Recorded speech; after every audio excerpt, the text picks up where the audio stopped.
Bueno, estamos de regreso en el programa.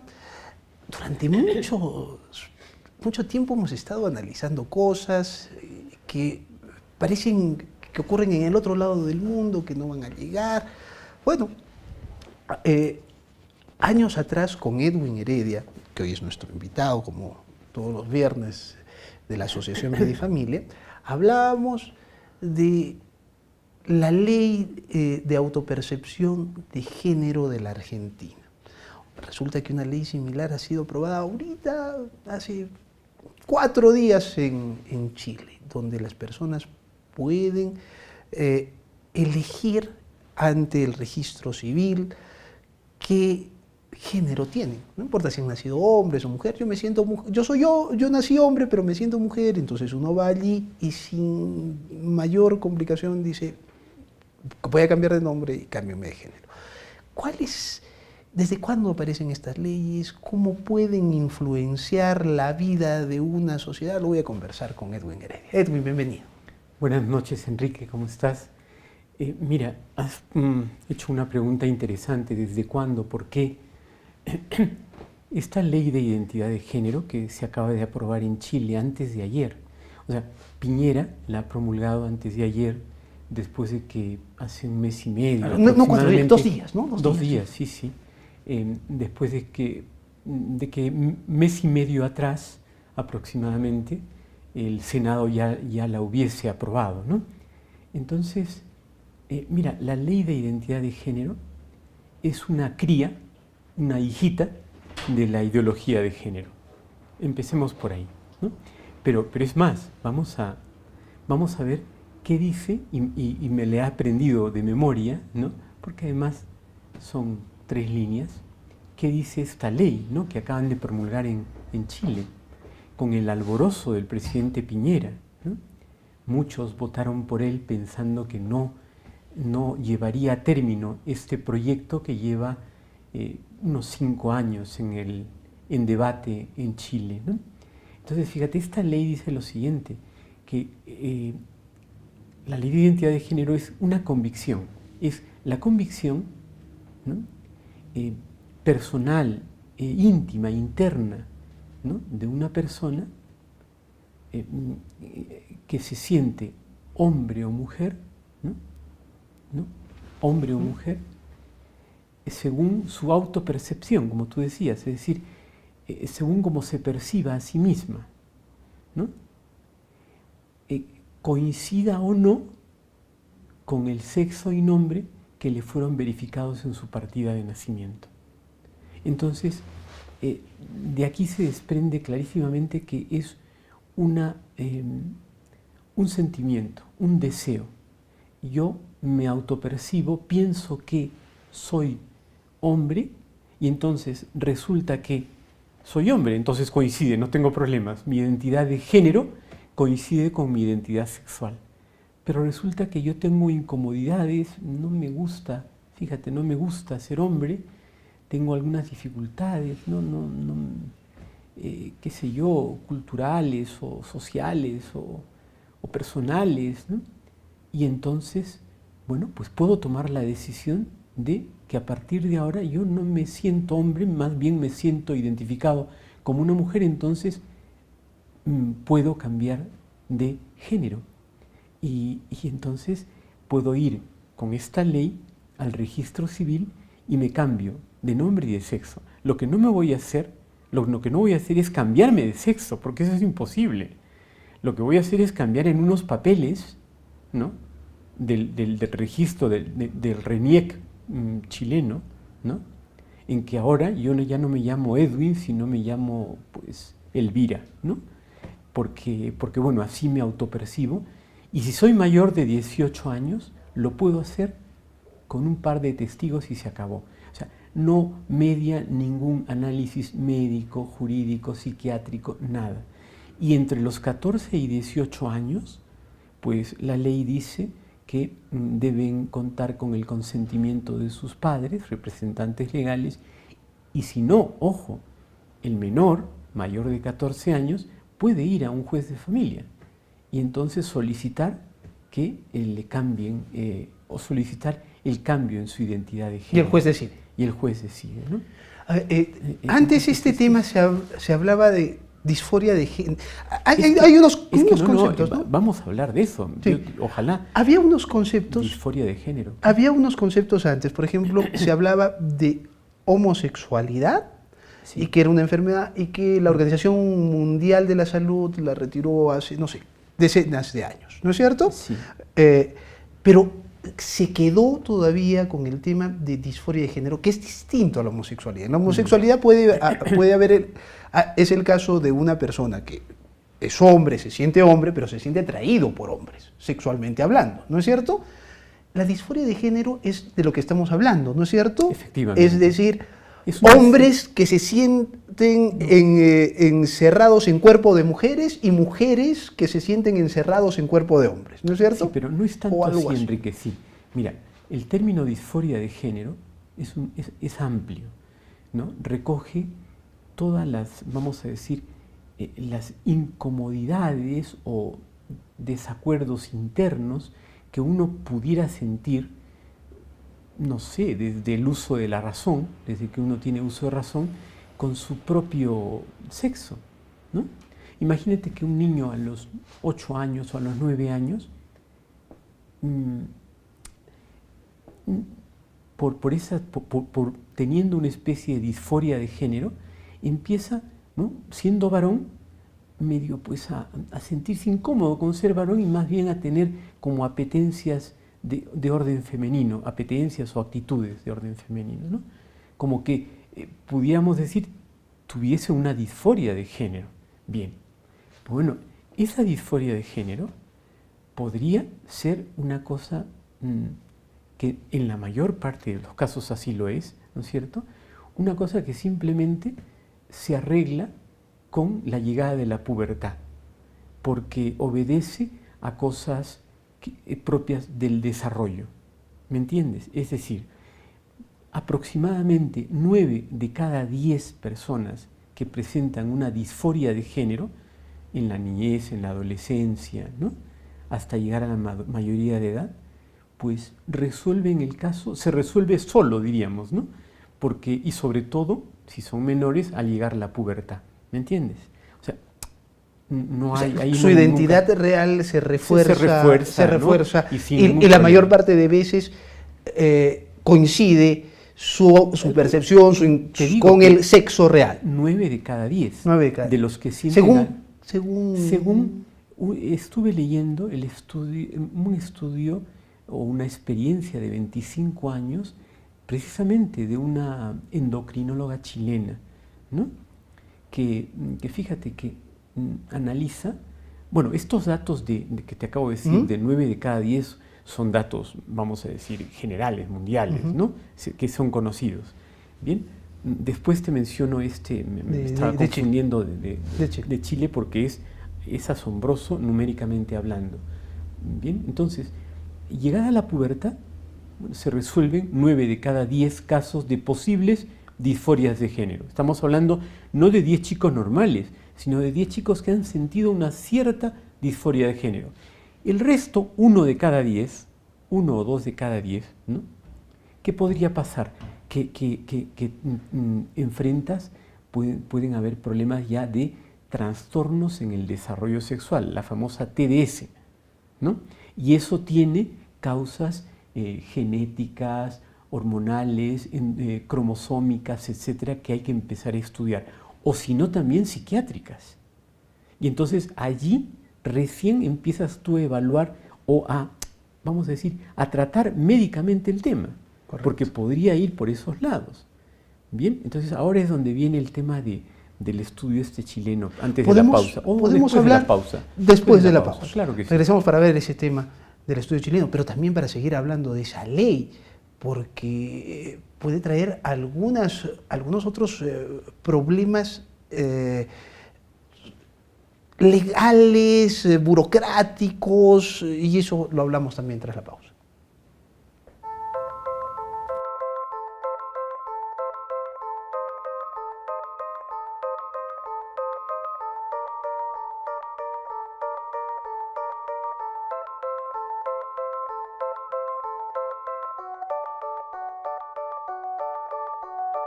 Estamos de regreso en el programa, estoy con Edwin Heredia de la Asociación Vida y Familia, estamos hablando de estas leyes que se están aprobando de autopercepción de género, es decir, yo puedo asignarme ante los registros civiles, entre los registros oficiales formales, el género que yo quiero.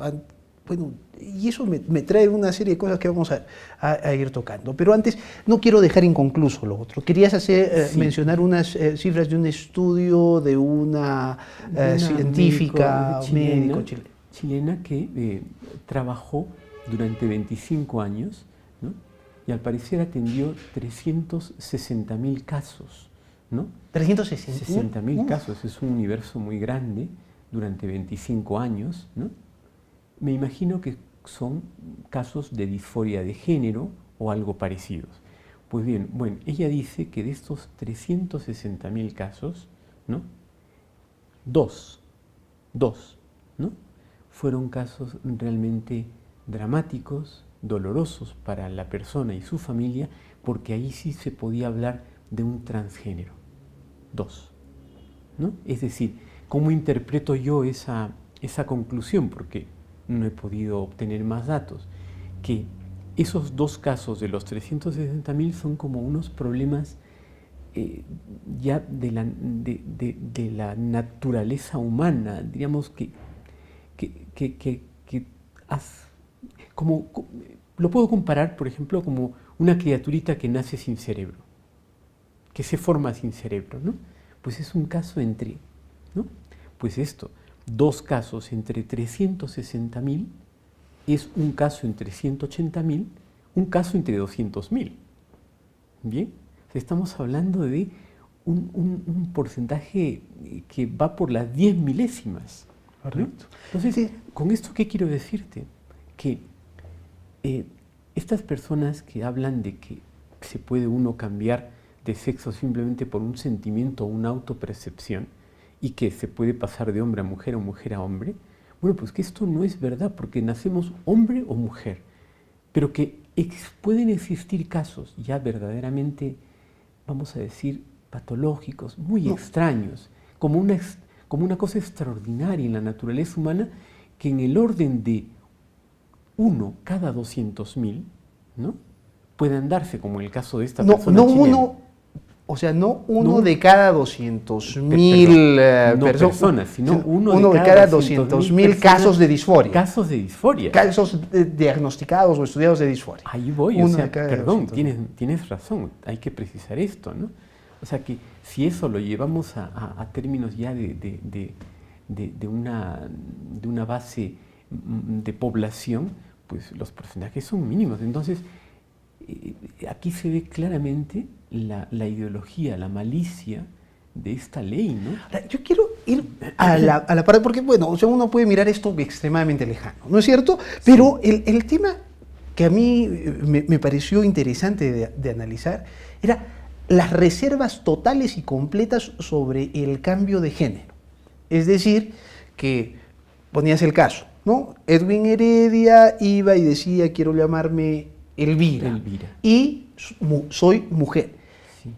Y no debe quedar, ni nadie puede acceder a ver si él se cambió o no de género. O sea, a partir de ese momento se borra absolutamente todo el pasado y él aparece como mujer.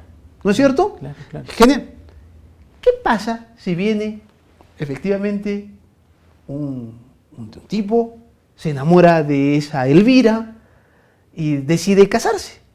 Entonces van, se casan, de repente llegan en el momento de la intimidad y se da cuenta que no es mujer, sino pues es un hombre, porque hay una reserva. Además, esa misma ley dice que no necesita haber una operación de cambio de sexo, como suele decirse, ni nada, ¿no? O sea, es simplemente una percepción. Simplemente te posibilita el que puedas llegar a la parte quirúrgica, ¿no? Claro. Pero lo importante es que cambias nominalmente en todos los documentos. Y existe una reserva. Ahora, me he ido a un caso extremo, ¿no es cierto? Sí, me he ido a un caso extremo. Pero pueden haber otros casos, ¿no? O sea, por ejemplo, yo tengo hijas, ¿no es cierto? Entonces, contrato a una persona para que haga labores domésticas en mi casa y digo, quiero que quien las vea sea mujer, pues, ¿no es cierto?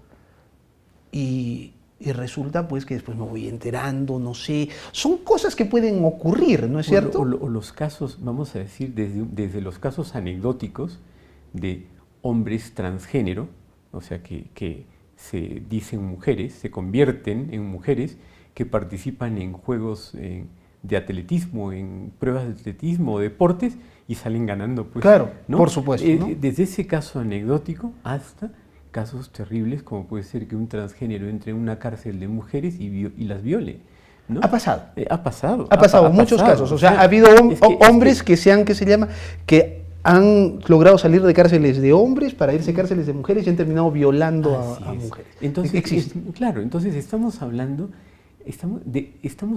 de unos errores muy crasos, ¿no? Para que puedan darse como leyes, como legislaciones en países. Pero son casos reales, ¿no es cierto? Pero son casos reales, pues. No, a lo que me refiero es, estamos viviendo las cosas y todavía ni siquiera hemos pensado en las consecuencias. Exactamente, y ya lo hemos dicho hace 1 o 2 programas porque tangencialmente abordábamos este tema, tocábamos. Bueno, en Inglaterra no saben qué hacer con los miles y miles de niños que están pidiendo cambiarse de género, ¿no? Porque han abierto la mano, ¿no? La ley dice que lo pueden pedir y niños de 6, 7 años están pidiendo cambiarse de sexo. Y con intervenciones quirúrgicas a veces, ¿no? Claro, aplicaciones hormonales, cosas claro, por el ¿no? estilo. Entonces, en Inglaterra están, es decir, ha pasado, no tengo el porcentaje, ha pasado de ser una cantidad pequeña, es decir, ha crecido exponencialmente en 1 año o en 2 años la cantidad de solicitudes. Por la ley.